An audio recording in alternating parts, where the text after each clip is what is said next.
Ron's job in the petroleum unit exposed him to all kinds of chemicals and pollutants. When he returned, he had high levels of aluminium, nickel and lead in his blood and was diagnosed with petrochemical poisoning. The Veterans Hospital couldn't help him, so he resorted to private care and environmental medicine, a new medical practice which looks at how chemicals affect the body. Now, modern medicine's hung up on tests, and one of the reasons this syndrome is controversial is we don't have a black and white test. Now, you see these people, they all have the same symptoms, they all respond to the same things. You can't deny that it isn't there. What Dr. Boyles and other environmental doctors believed they recognized in these desert stormers was multiple chemical sensitivity, or MCS.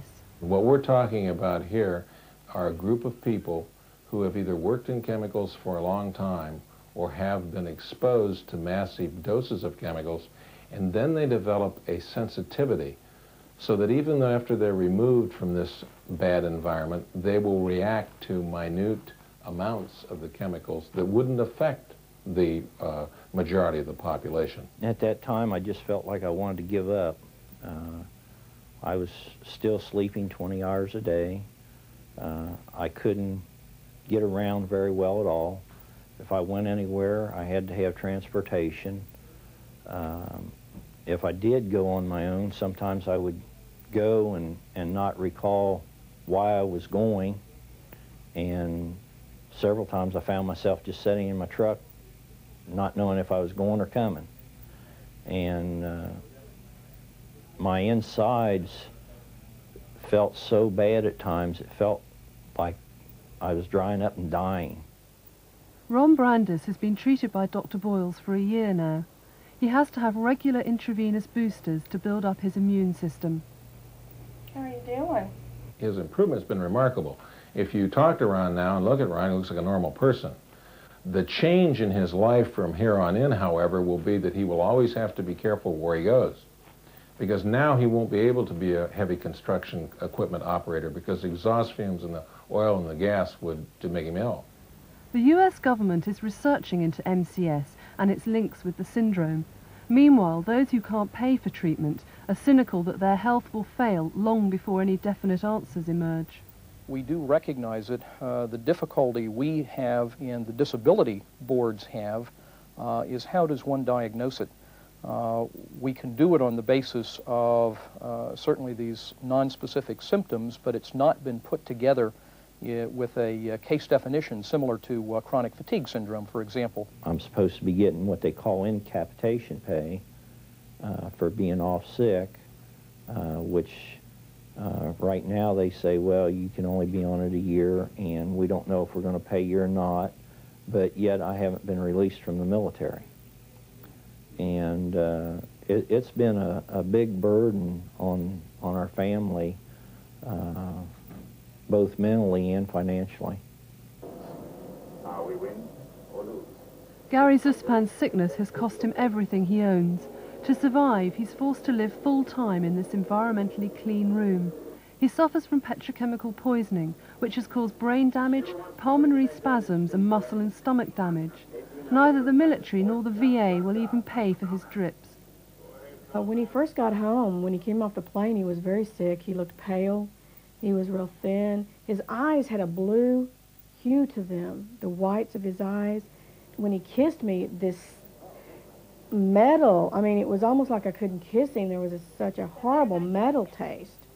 They did some blood work on me, and it showed a bunch of stuff in there like trimethylbenzenes and stuff that I shouldn't even have had in my body to begin with.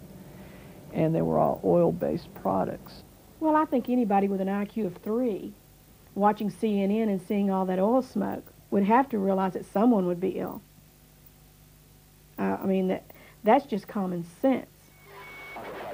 As many as 800 oil wells were set on fire during the war. The US government was quick to blame Saddam Hussein for the environmental pollution caused, but scientists have since shown that much of the oil fire damage had been started weeks before by the coalition bombing. We know that there are satellites that take pictures all the time, and there were people who wanted to get access to satellite pictures of the fires. I know from my colleagues that it was impossible to get those pictures. Normally, with no war going on, you could get those pictures. Access to information on the oil fires was denied to the scientific community, and the US government issued a memo preventing their scientists from speaking out about their work during the war. I think it would be politically embarrassing to the United States government to have the accusation laid at their doorstep that some of the soot that was coming from the Middle East was due to fires set by Allied bombing.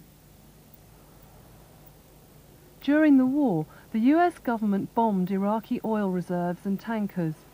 A secret report commissioned by the government before the war predicted the effects of a 20 million barrel oil spill off Kuwait. It highlighted the health hazards to troops downwind without respirators. In February 1991, the Naval Medical Research Institute confirmed the hazards of crude oil exposure. In particular, the risks of two toxic gases, hydrogen sulfide and sulfur dioxide.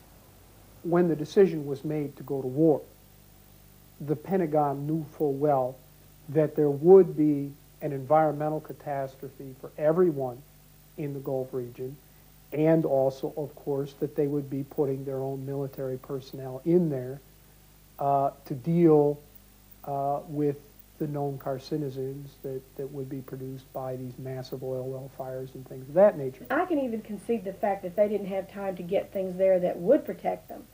I'll give them that. There was no way. The war was over before anybody blinked an eye. I can give them that. But what I can't give them is the fact that they knew what would happen, the symptoms and the injuries these people would have coming back, and then not treat them for them or even test them or watch